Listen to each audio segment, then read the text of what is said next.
Murat onu almış. Birce Akalay, Salan Soyder,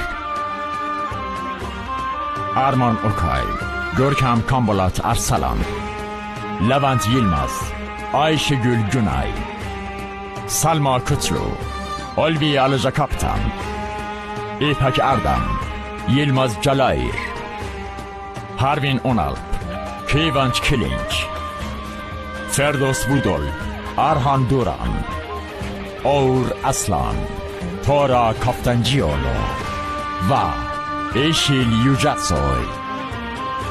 Müzik Aytekin Ateş. نویسندگان فیلمنامه ایلم جان پولات و سما ارگنکون. مدیر دوبلاژ شهرام ماهان. تهیه کننده شکرو افشار. شمیم عشق.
اون تلفن رو جواب بده دیگه سیدکی.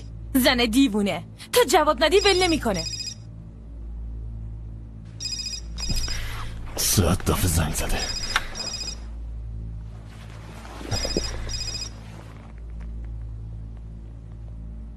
چی شده توپراک؟ چی کار داری؟ سیدکی حال نازلی اصلا خوب نیست. تبش پایین نمیاد.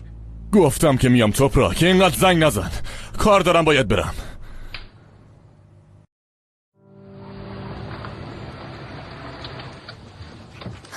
تو همینجا منتظرم باشه؟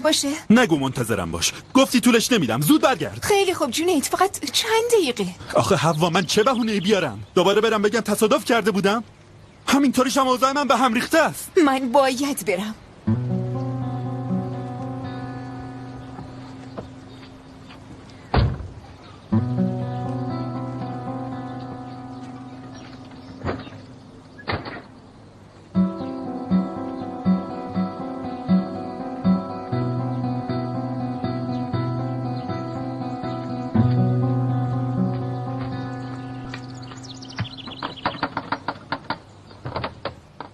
چرا در زدی خواهر؟ نمیخوام مادر شوهرم چیزی بفهمه. خب بفهمی. مگه کار اشتباهی میکنیم؟ بهتره به جای گیر زدن به تو یکم حواسش به پسر خوشگذرونش باشه. بیا زود باش.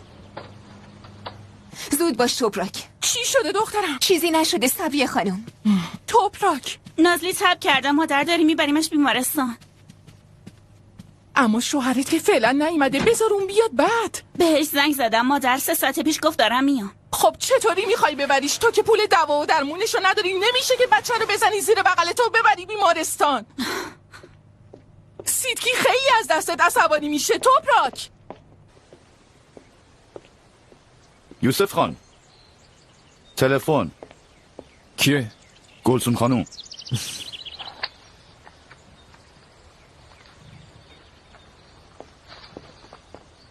چی شده گلسون؟ یه خبر خوش. پسرت داره به دنیا میاد. خیلی خوب، تو با مادرم برو بیمارستان، منم بعدم میام. داری با مادر پسرت اینطوری رفتار میکنی یوسف هانچیوغلو؟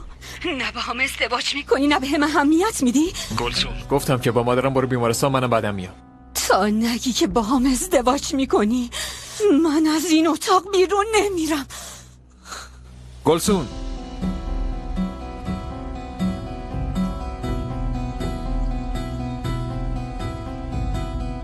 چی شد آبجی؟ چی میخواستی بشه؟ نمیخواد منو قبول کنه. یعنی چی؟ اما هنوز گلسون رو نشناخته. به این آسونی هم نیست. من برای امروز 9 ماه صبر کردم. درسته. آبجی بیا آروم باش. آروم باش خواهر، چیزی نیست. خیلی خوب، اینجا بگیر بشین. کسی اونجا نیست؟ خیلی خوب آبجی، تو بعد استراحت کنی. باشه آروم باش. آره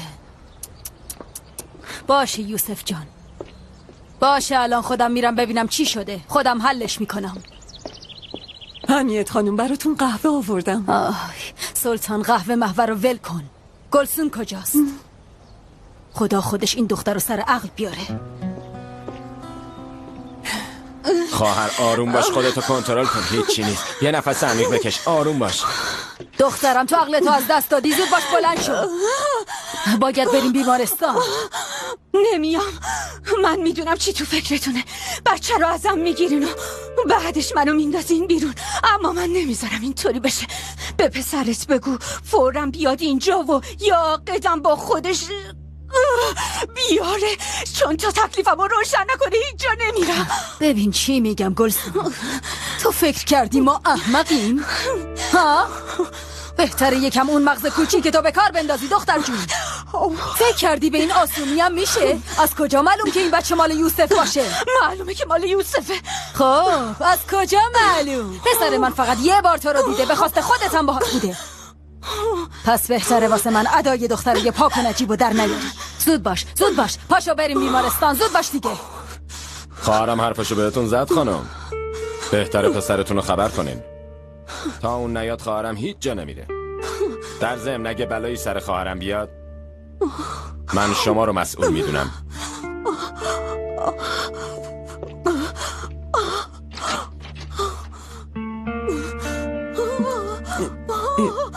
کاری از دست من برمیاد خانم. زنگ بزن یوسف، بگو بیاد خونه.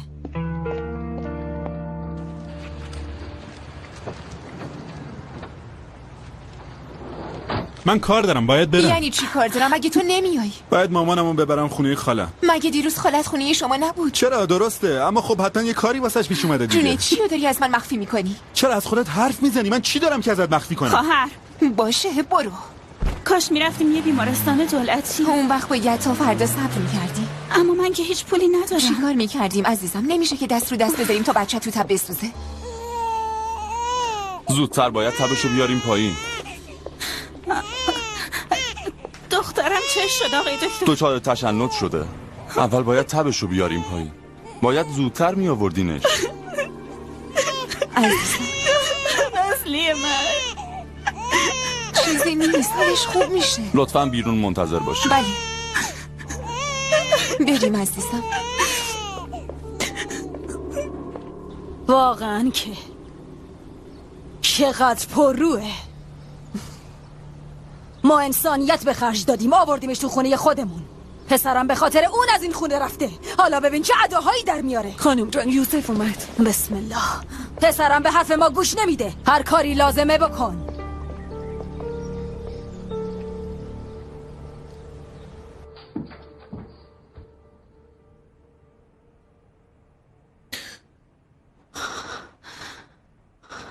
تو برو بیرون.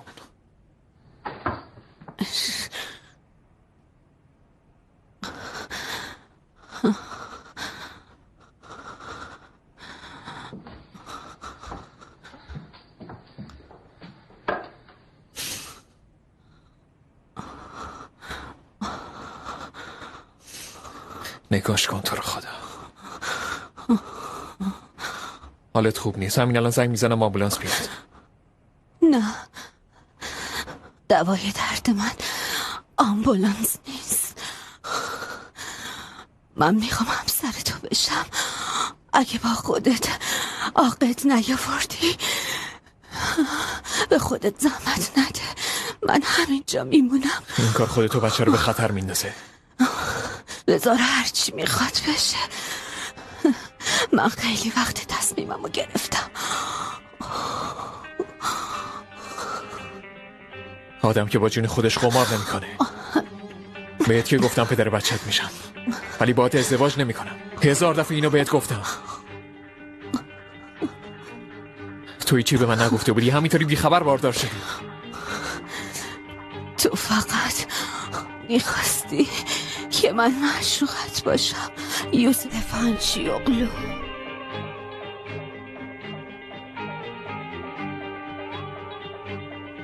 گلسون، منور، گلسون، گلسون، گلسون، منور. چرا هیچ کس جوابمونو نمیده؟ صبر داشته باش خواهر، یکم صبور باش.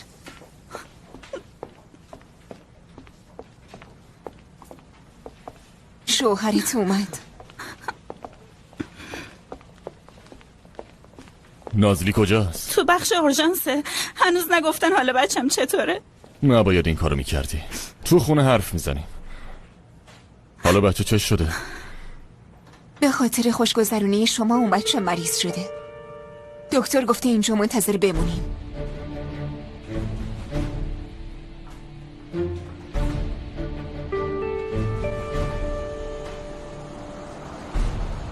یوسف خان، میدونم که از دست خواهرم عصبانی هستی، ولی اون الان حالش خیلی بده، وگرنه تو رو خیلی دوست داره. میشه الان راجع به این چیزا حرف نزنین؟ خواهرت داره اینجا تلف میشه. اون وقت داره توی موقعیت درباره این چیزا حرف میزنی؟ خب شایدم بد نباشه که از چیزای خوب حرف بزنیم منور خانم. هرچی باشه یه جورایی داریم ما هم فامیل میشیم، مگه نه؟ داداش عجله کن، حالش خیلی بده.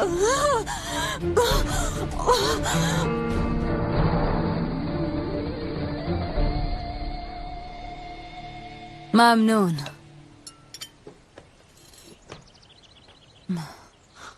ببین چی میگم، دوباره بهشون زنگ بزن. همین الان رفتن خانوم، وقتی برسن منور بهمون خبر میده. اوف اوف، واقعا که خیلی خوار و ذلیل شدیم. وگرنه منم الان باید از به دنیا اومدن اولین نوه پسریم خوشحال باشم. میبینی به چه روزی افتادیم سلطان؟ کی فکرشو میکرد یه روزی بچه یوسفو مخفی کنیم ها؟ والا از همون اول معلوم بود بچه مال کیه. یوسف خان نمیخواست از وجود بچه کسی چیزی بدونه، میخواست ذهنش آروم باشه. حتی اوایل تلفنای منم جواب نمیداد. ببین چی میگم، پسر من جزای کار خوب و بدشو باید خودش پس بده. اگه غیر از اینه بگو ما هم بدونیم. چی بهتون بگم خانم جان؟ واسه راحتی اون زن حتی از خونه گذاشت و رفت. من تا حالا هیچ مردی رو مثل یوسف خان ندیدم. خیلی خوب، باشه برو یکم قهوه تازه برام دم کن.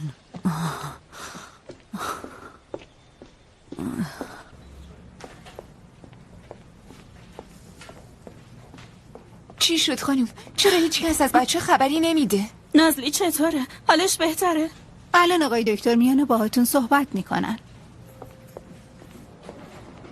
آروم باش.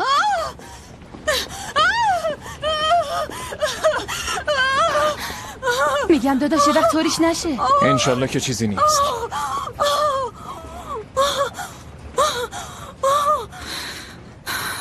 خیلی نگرانم خواهر، هنوز خبری نشده. صبر داشته باش، اینقدر زود قضاوت نکن، آروم باش، دکتر الان میاد.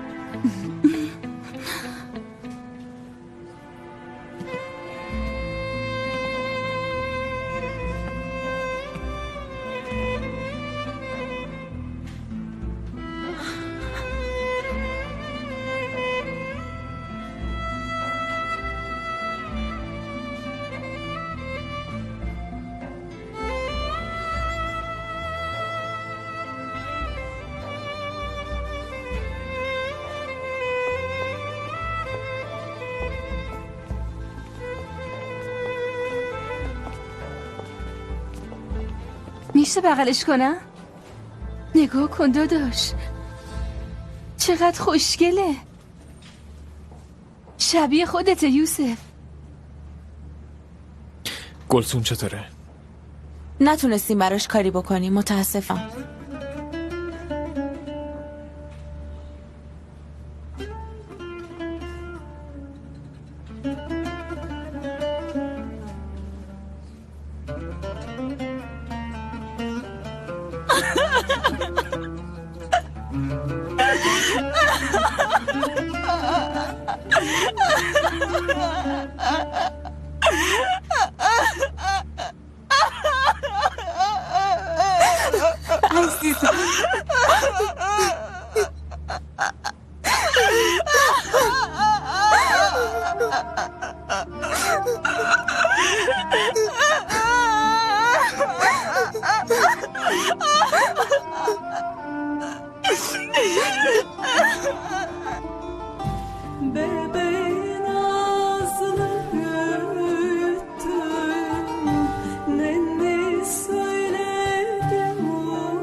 تسلیت میگم. ممنونم. بهتون تسلیت میگم. ممنون. لطفا بفرمایید بشینید. ممنونم. بفرمایید.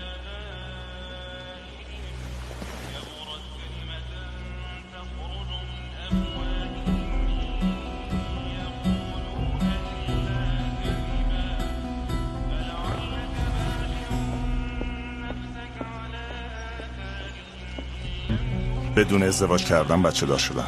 خب به هر حال مادر بچهش بوده. درسته، اما معلوم نیست موضوع چیه.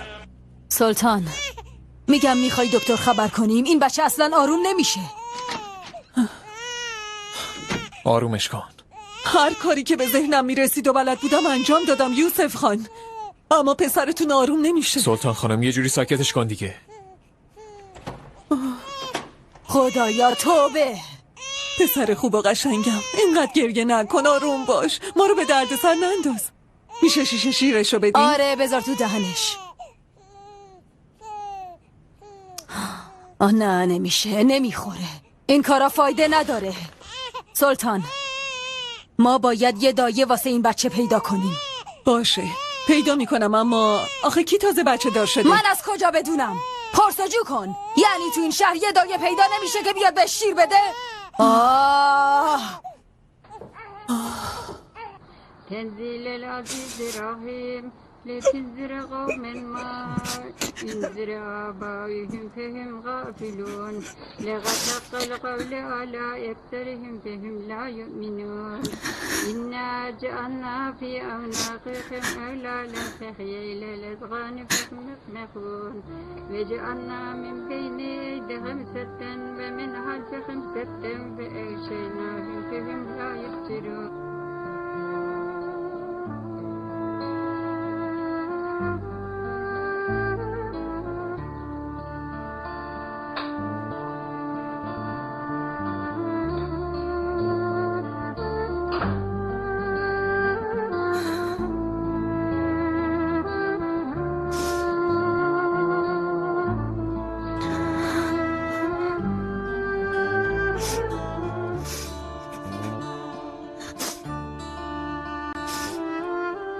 نازلی من،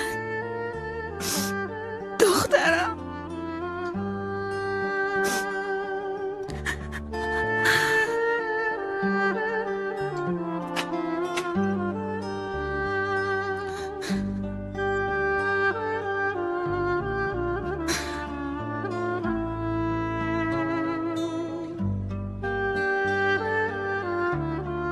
حالت خوبه تپرک؟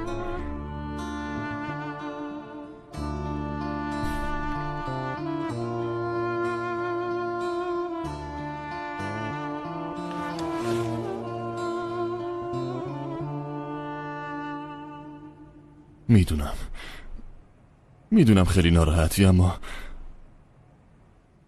خب سرنوشت این بوده. دیشب وقتی بهم زنگ زدی فکر نمی کردم اینقدر جدی باشه. اگه کارمو ول می کردم و می اومدم، یعنی اون وقت زنده میموند. خیلی خودمو سرزنش نمی کنم، چون تو خودتونو بردی بیمارستان، اما اونام نتونستن کاری واسه بچه‌مون بکنن، مگه نه؟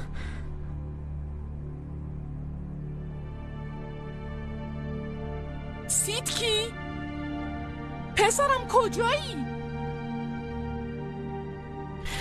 حالا پاشو بیا بریم بیرون. اینقدر خودتو اذیت نکن، خدا قهرش میگیره. ما نمیتونیم چیزی رو عوض کنیم.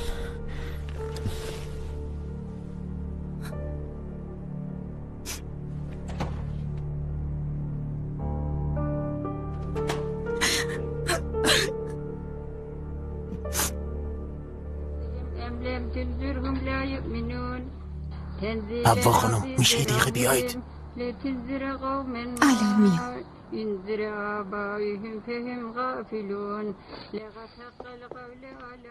خیر باشه اما احمد. نمیدونم حوا خانم، اما رئیس گفته که میخواد شما رو ببینه، نگفته که چی کارتون داره. ای بابا، بهش نگفتید من تو چه وضعیتی هستم؟ نمیتونم بیام. متوجهم حوا خانم، اما رئیس اصلا به این چیزا توجه نمیکنه. باشه الان خوبه. میام. باشه.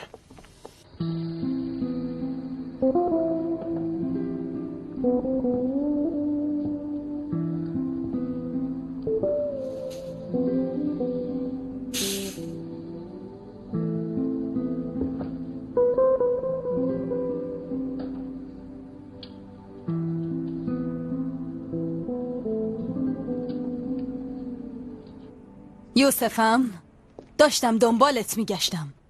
کایماکان خان نتونست ازت خداحافظی کنه، رفت. باشه بهش زنگ میزنم. خیلی عجیبه نه؟ زندگی امروز هست و فردا نیست. گلسون تا همین دیروز اینجا تو همین اتاق بود. آدمی زاد چیه؟ خدا از سر تقصیراتمون بگذره. آمین.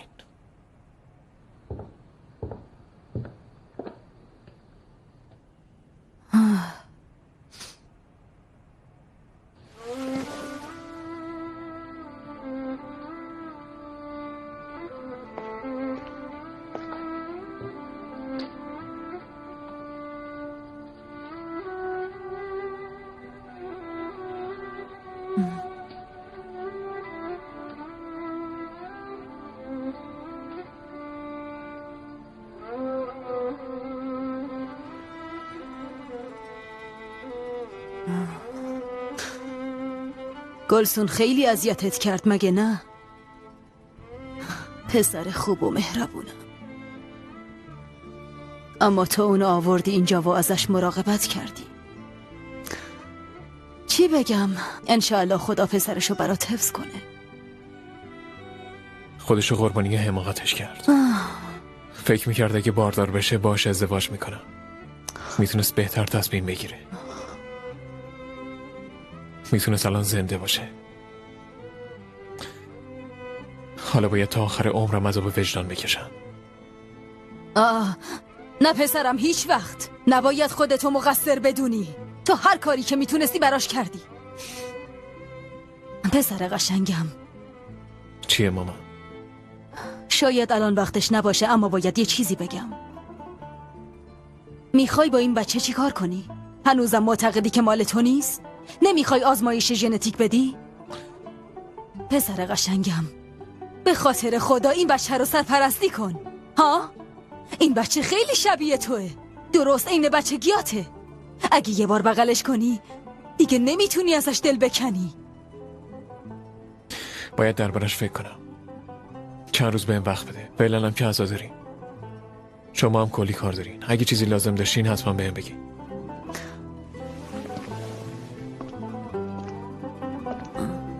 یوسف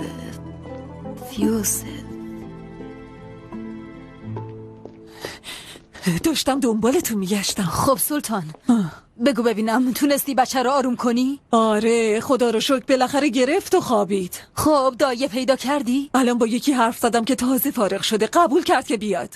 خدا رو شکر، خدا رو شکر. وقتی اومد بهش بگو بچه رو شیر بده. فقط گفت باید بچه‌مم بیارم. کسی نیست نگهش داره. نمیشه که یه بچه کوچیکو به هر کسی سپرد. آره درسته سلطان، اما ما به قدر کافی سر و صدا داریم. اگه قرار باشه یه بچه دیگه هم بیاد اینجا میشه شبیه مهد کودک. نه عزیزم نمیشه. مشکلات خودمون خیلی زیاده.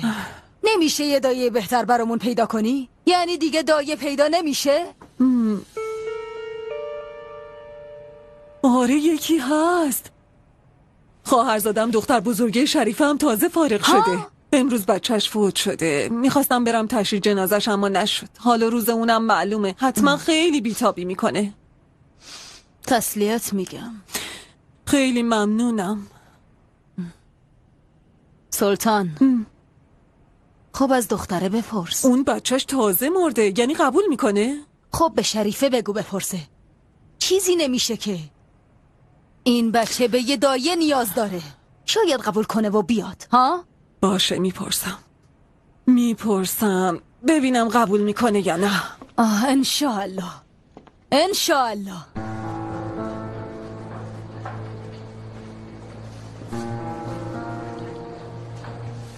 حوا تو اینجا چی کار میکنی؟ مگه الان نباید تو مراسم باشی؟ خبر نداشتی که بابات احضارم کرده؟ نه چی کار داره؟ نمیدونم. الان معلوم میشه.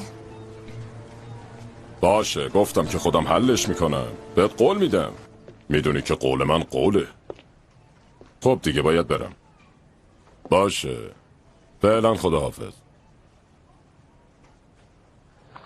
تو برو بیرون. ما رو تنها بذار. بیا حوا بگیر بشین. جنید باهات صحبت کرده درسته؟ بهم گفته. یعنی حرفای منو بهت گفته؟ گفته. میخواستم از شما خواهش کنم که این مسئله رو بذارید برای فردا. همونطور که خبر دارید ما امروز عزادار خواهرزادمیم. تسلیت میگم. ممنون. برای همین میخواستم اگه میشه این مسئله رو یه کمی به تأخیر بندازید. من که نمیتونم تو این وضعیت عروسی بپا کنم. دختر یکم واقع‌بین باش. چرا رویا پردازی میکنی؟ تو فکر میکنی میتونی عروس خانواده ما بشی؟ بهتر این فکر را ذهنت بیرون کنی. شما باید این رابطه رو هرچه زودتر تمومش کنین. تو دیگه نمیتونی بیای اینجا. از زندگی پسرم برو بیرون. در ضمن دیگه درست نیست اینجا کار کنیم. صبر کنید. انگار از کره پسرتون خبر ندارین. نه نمیدونم. چیزی هم نیست که بخوام بدونم. به درخواست پسرتون جواب رد دادم، اما اونقدر خواهش کرد که بالاخره من قبول کردم. چرا نگو. برو حساب داری. تصفیت حاضره. دیگه هم اینجا نیا. با پسر منم کاری نداشته باش. چطور شما به پسرتون بگین که دست از سر من برداره؟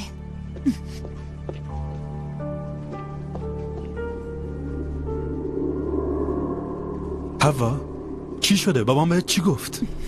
دیگه هیچ وقت اسم منو نیار جونید. حوا حوا حوا حوا حوا صبر کن. حوا حوا لطفاً اینقدر دنبال من نیا.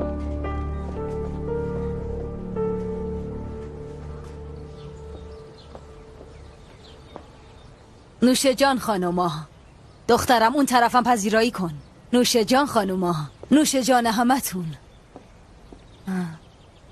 چه خبر مامان؟ واسه بچه دایه پیدا کردی؟ از کجا؟ از کجا دخترم؟ از کجا یه دایه مناسب پیدا کنم؟ پس کسی رو پیدا نکردی؟ نه نشد.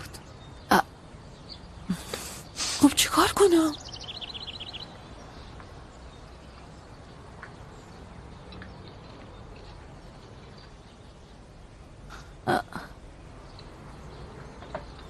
تو رو خدا نگاش کن. انگار نه انگار که این همه درد سر داریم. خون سرد و راحت حلوا میخوره.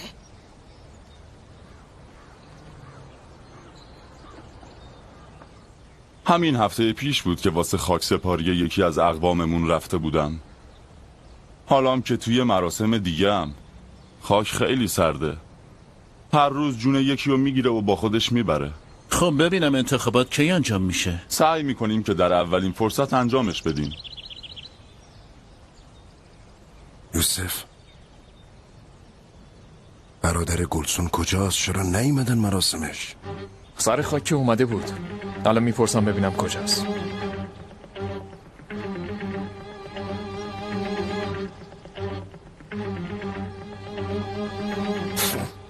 باید حقمونو بگیریم مگه نه؟ من دخترمو از دست دادم. تو داری چی میگی امیر؟ اون نباید میمرد مامان. باید یه فکری بکنیم. فعلا که عزاداریم و باید صبر کنیم، ولی بعداً میدونم چطوری به خدمتشون برسم. ببینم تو دنبال کدوم حقی؟ اونی که مهم بود دخترم بود که رفت. مامان من 9 ماه تو اون خونه کنار خواهرم زندگی کردم و اما حالا نمیذارم پسر خواهرم تو خونه یوسف بزرگ بشه. من و شما چی کاره ایم که اونا باید تصمیم بگیرن؟ بچه رو میگیریم، نوامو خودم بزرگ میکنم. بچه باید پیش ما باشه. چی رو خودمون بزرگش میکنیم؟ اصلا من نمیتونم یه عمر با نگاه‌های زندگی بکنم که همش بهم میگن خواهر بزرگش یه بچه نامشروع داره. در دهن مردمو که نمیشه بست. فکر میکنی اونا قبول میکنن بچه رو بدن به ما؟ ما فقط وانمود میکنیم که میخوایم بچه رو ازشون بگیریم. اونام حاضرن به خاطر نگه داشتن نوشون کلی پول بهمون بدن.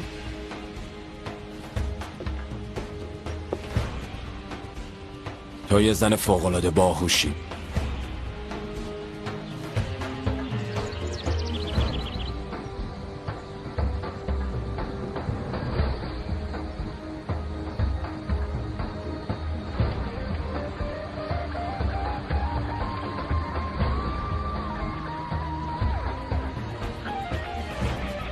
حوا!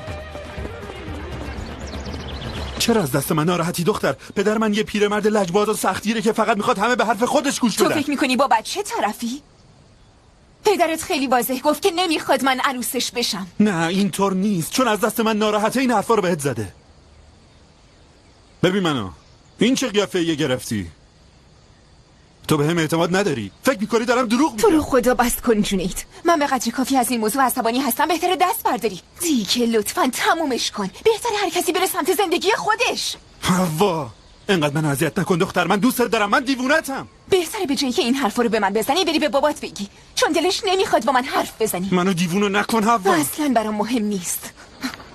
بهتره به حرفم گوش بدی. وقتی بهت میگم دوستت دارم یعنی دوستت دارم. ولم کن جونید. فرت نکنم چی میشه؟ خیلی دلت منو میخواد. خیلی میخوامت، خیلی. پس برو 2 تا حلقه بخر تا بندازیم دستمون. فقط اون وقته که میتونی منو داشته باشی. 2 تا حلقه که چیزی نیست دختر، من بیشتر از اینا رو برات میخرم. حوا، حوا، بازم بهتون تسلیت میگم. ممنون که اومدی.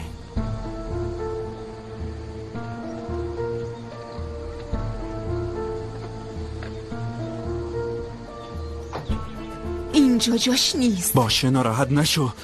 اگه میخوای حرف نزن، اما خواهش میکنم اینجوری برام قیافه نگیر. از اینجا برو، از اینجا برو، وگرنه خیلی برات بد میشه. اینجوریه نه؟ تو نگران از دست دادن کارتی. باشه، فهمیدم مشکلت چیه. خدا رو شکر.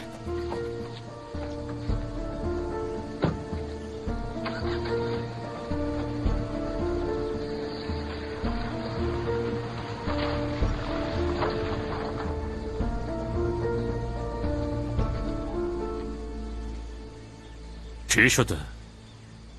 اخراج شدم. چی؟ همین که شنیدی بابا. مگه میشه آدم عروسش رو اخراج کنه؟ وعده ازدواج و خواستگاری دروغ بود؟ توپراک منتظرمه بابا. هر چقدر دلت میخواد از حرف زدن تفره برو، اما قیافت همه چی رو نشون میده. پسره از دستت خسته شده، مگه نه؟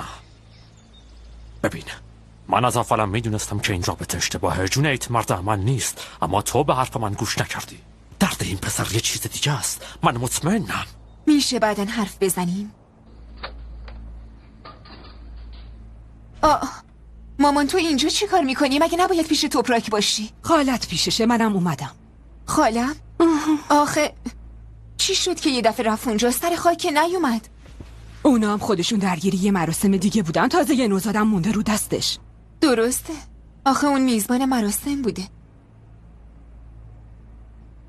حالا که دیگه مراسم و کاراش تموم شده اومده واسه عرض تسلیت. اینطوری نیست دخترم. پس حتما کار دیگه ای داره. حوا چیه؟ میخواست با توپراک صحبت کنه، گرچه به نظر من الان اصلا وقتش نیست. مگه چی میخواست بگه؟ میخواست از توپراک بپرسه حاضر میشه بچه بی مادر یوسف خانو شیر بده؟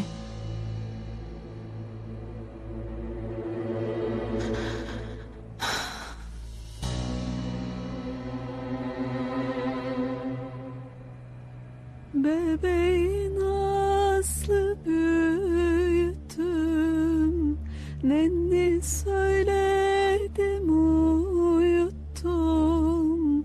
Ben yavrumu kaybettim oy. Bebek oy nenni, yavrumu oy nenni. Sebebim oyum.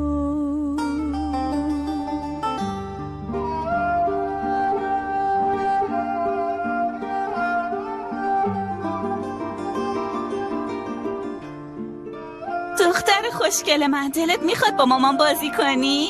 ها بیا ببینم، بیا تو بغلم دختر عزیزم. عزیزم.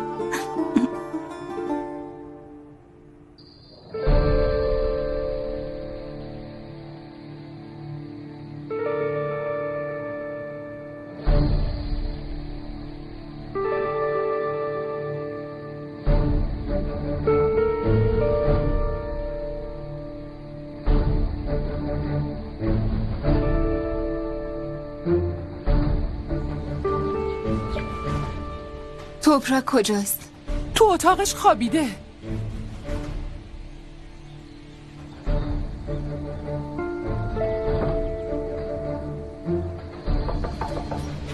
توپراک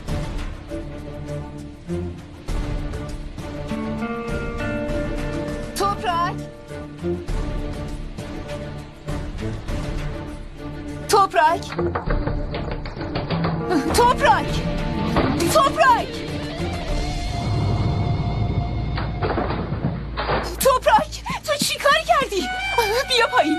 توپراک خواهش میکنم بیا پایین خواهر. توپراک نفس بکش خواهر، خواهش میکنم بیا پایین خواهر، خواهش میکنم نفس بکش.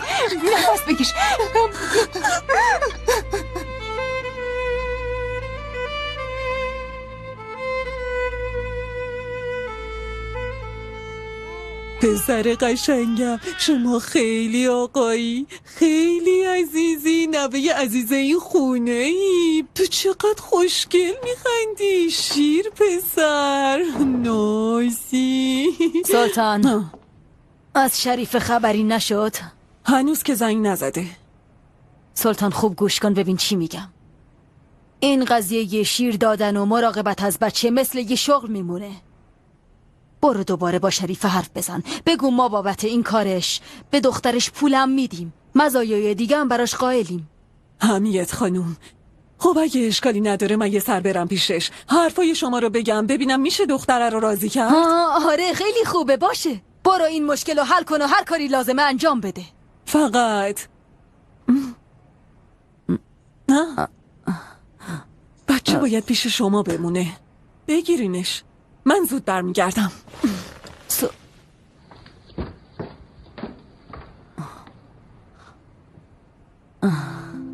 نوه قشنگم، یوسف کوچولو، کوچول موچولو، شیر پسته من، مادر بزرگ قربونت بره عزیزم.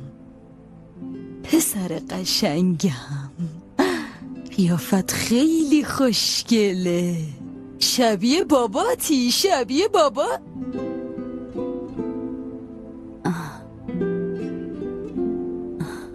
سلطان رفته یه دایه واسه بچه بیاره، تو نگران نباش، خوب ازش مراقبت میکنیم.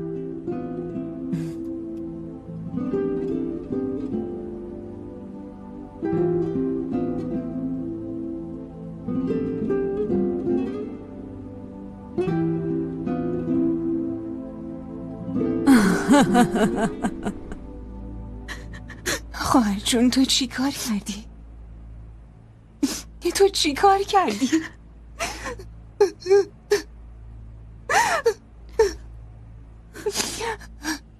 کاش جلومو نمیگرفتی. نمیخوام زندگی کنم. میخواستی منو تنها بذاری؟ آره؟ فکر کردی من میذارم بری؟